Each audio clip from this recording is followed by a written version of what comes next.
sebuah perjalanan luar biasa yang dilakukan air setiap saat. Ayo kita pelajari bersama Teti, si tetes air pemberani. Siklus air atau siklus hidrologi adalah perputaran air dari bumi ke atmosfer dan kembali ke bumi secara terus-menerus. Proses ini tidak pernah berhenti.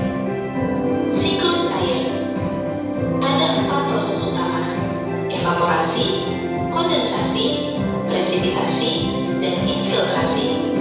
Teti akan melewati semuanya. Yuk ikut petualangannya. Sinar matahari memanaskan permukaan laut, danau, dan sungai. Air berubah menjadi uap air yang ringan, lalu naik ke udara. Proses ini disebut evaporasi. Tumbuhan juga turut membantu. Daun-daun melepaskan uap air ke udara melalui proses transpirasi. Kombinasi keduanya disebut evapotranspirasi. Semakin panas matahari, semakin banyak air yang menguap. Itulah mengapa pada musim kemarau kita perlu menghemat air. Uap air naik ke lapisan atmosfer yang lebih dingin. Di sana, uap air mendingin dan berubah kembali menjadi butiran air kecil. Inilah kondensasi. Jutaan butiran air kecil berkumpul membentuk awan.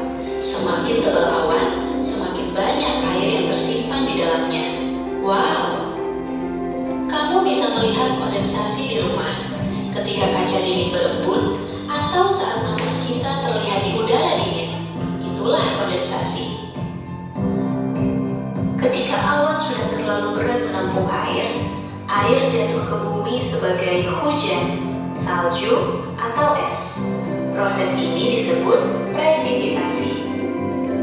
Di Indonesia, presipitasi umumnya berupa hujan. Air hujan mengisi sungai, danau, dan laut, nanti akhirnya kembali ke bumi. Hujan yang cukup membuat tanaman subur, sungai mengalir, dan kehidupan terus berjalan. Siklus air adalah anugerah yang luar biasa. Air hujan yang jatuh di tanah meresap ke dalam tanah melalui proses infiltrasi, membentuk air tanah yang bisa kita gunakan sebagai air sumur. Sebagian air mengalir di permukaan tanah menuju sungai dan kembali ke laut. Perjalanan Teti hampir selesai.